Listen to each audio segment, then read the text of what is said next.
بسم اللہ الرحمن الرحیم۔ میرے عزیز و السلام علیکم۔ اللہ تعالیٰ نے اس کائنات کا نظام ایک توازن سے قائم کیا ہے، جیسے دن کے بعد رات، رات کے بعد پھر دن، اور ساری چیزیں ایک توازن سے ہیں۔ اگر ان میں تھوڑی سی بگاڑ بھی توازن میں آیا تو پھر اللہ تعالیٰ زلزلے، طوفان اور سیلاب اور کتنے آفتیں جو ہے اللہ نازل فرماتے ہیں، اللہ معاف کرے۔ تو اس نظام جو ہے اللہ تعالیٰ نے ہر وقت اچھائی کا اور برائی کا مقابلہ رکھا ہے۔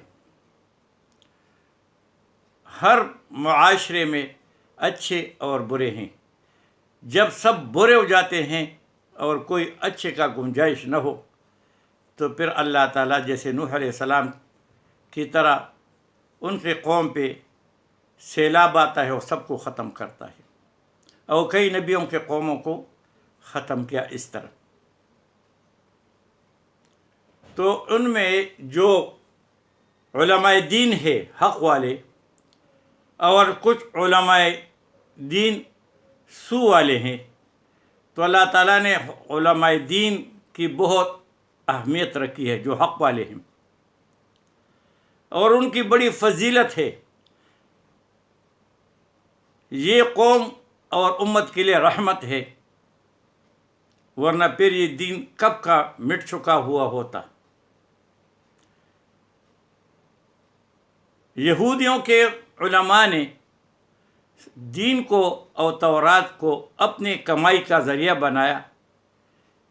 دنیا داری میں استعمال کیا۔ جو وہ ان کے پاس آتا اور اپنے مسئلے کو پوچھتا،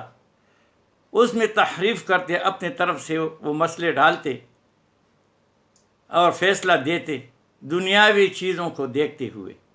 اللہ تعالیٰ نے اس قوم پہ لعنت کی، اور پھر نبی کریم صلی اللہ علیہ وسلم کے زمانے میں عبداللہ بن سلام جو یہودیوں کا بہت بڑا عالم تھا، اس نے حق پہچانا اور حق کے ساتھ دیا اور مسلمان ہوا، اور نبی کریم صلی اللہ علیہ وسلم کو اس سے بہت ہمت ہوئی، کیونکہ جتنے بھی فسادات اور فساد کرتے تھے یہود، تو وہ اس کو پتہ چل جاتا تھا اور بہت مدد کی۔ یہ ہمارے دین کے علماء جو حق والے ہیں، امام احمد بن حنبل اس وقت کے جو بادشاہ تھے، اس سے اپنے مرضی سے فیصلے کروانا چاہتا تھا، اس نے نہ مانا، وہ کڑا ہو گیا، اور پھر اس کو کوڑوں سے مار مار کے فرماتے ہیں کہ اس کو شہید کیا۔ امام حضرت ابو حنیفہ رحمہ اللہ کو اپنے وقت کے بادشاہ نے اس کو کہا کہ آپ قاضی القضاء بنے، اس نے انکار کیا۔ اس نے کہا کیوں؟ اس نے کہا میں جو ہے حق کے فیصلے نہیں کر سکوں گا، اور اگر تمہاری مرضی کے فیصلے میں کروں گا تو وہ دین کے ساتھ زیادتی ہوگی، میں اس طرح نہیں کر سکتا، تو میں قاضی القضاء نہیں بن سکتا، یعنی چیف جسٹس نہیں بن سکتا۔ تو اس نے جواباً کہا کہ تم جھوٹ بولتے ہو۔ اس نے کہا یہی تو میں کہہ رہا ہوں کہ میں جھوٹ بولتا ہوں، اور جھوٹا آدمی چیف جسٹس نہیں ہو سکتا۔ اس کو قید میں ڈالا،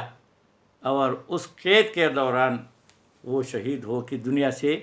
چل بسے، مگر اس کے بیٹے نے اس کو قبول کیا، ساری چیزیں اس نے قبول کیا، کیونکہ وہ دنیا دار تھا۔ ہمیشہ سے حق اور ناحق کا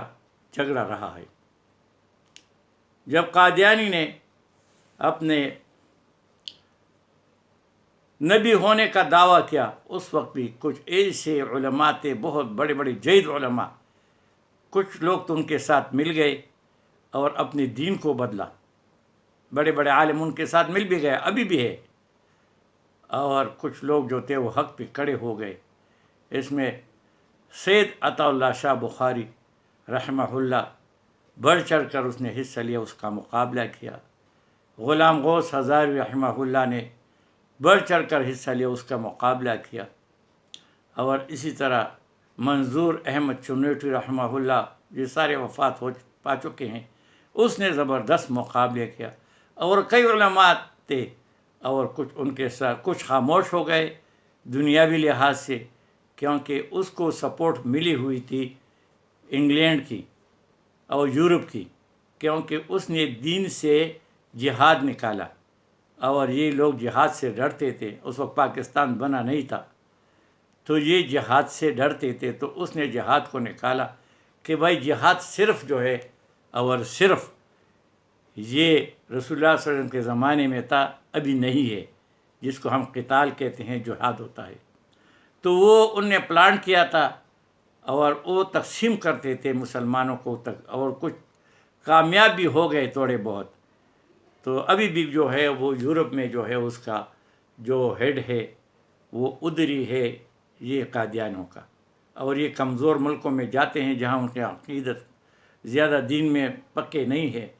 جیسے ملیشیا میں بہت ہے، افریقہ میں بھی بہت ہے، یورپ میں بھی بہت ہے۔ تو یہ حق والے جو ہے ہمیشہ رہے ہیں، اگر حق والے نہ ہوتے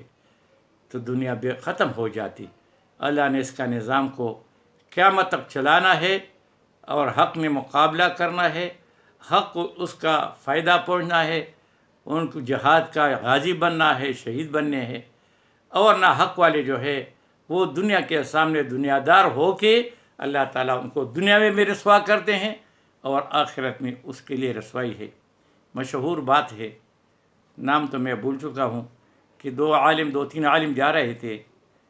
تو بڑے اچھے لوگ تھے، حق والے تھے، تو بارش ہوئی تھی، کیچڑ تھا، ایک عالم کا پاؤں پھسل گیا،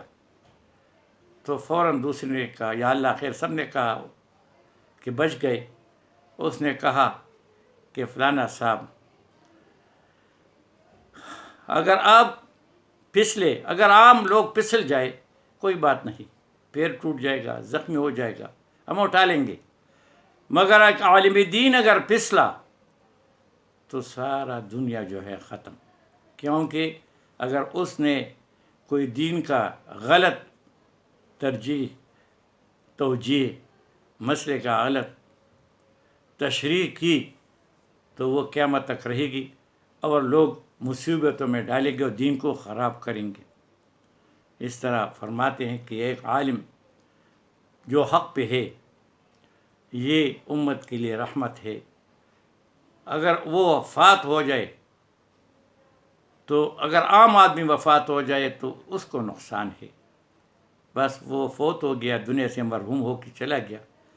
مگر ایک عالم دین ہے، حق والا ہے، تو یہ پوری امت کی وفات ہے،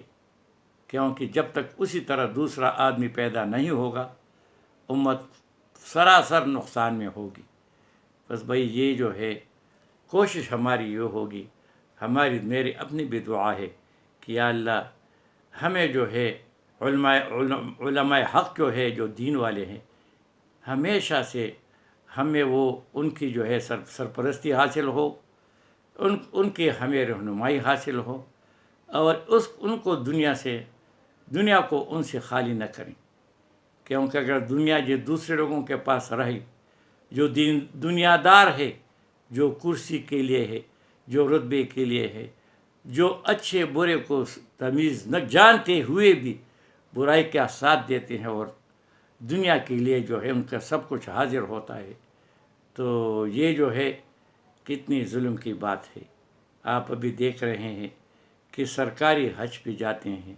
یہ پیسے کس کے ہیں؟ سرکاری عمرے پہ لوگ جاتے ہیں، ان میں عالم بھی جاتے ہیں، سارے عالم جاتے ہیں، اور وہاں دعائیں کرتے ہیں، تو اللہ کیا کہیں گے کہ یہ پیسے کس کے تھے؟ یہ غریب عوام کے پیسے تھے۔ غریب عوام نے جو ہے ان سے ٹیکس کے نام پہ ان سے چند لیا، اور پھر بے دردی سے تم اس کو خرچ کر رہے ہو۔ اگر تمہاری پہلے تو تم سب لوگ مالدار ہو، بڑے اچھے رتبے پہ ہو، وزیر ہو اور اسمبلی کے ممبر ہو، جو اگرچہ کچھ بھی نہیں کرتے قوم کے لیے، مگر ہمارے طرف سے خوب تمہاری پذیرائی ہو رہی ہے، کھاتے پیتے ہو، جو مرضی کرتے ہو، اور پھر عمرے و حج کے لیے جاتے ہو، اور یہ سمجھتے ہو کہ وہاں دعا کر کے تمہاری دعائیں قبول ہوں گی۔ اور بھائی اگر ہم نہیں جانتے، سب جانتے ہیں، تو اللہ تو سب کچھ جانتے ہیں۔ وہ خبیر بصیر ہے، اس کو خبر بھی ہے اور تمہیں دیکھتا بھی ہے۔ وما علینا الا البلاغ۔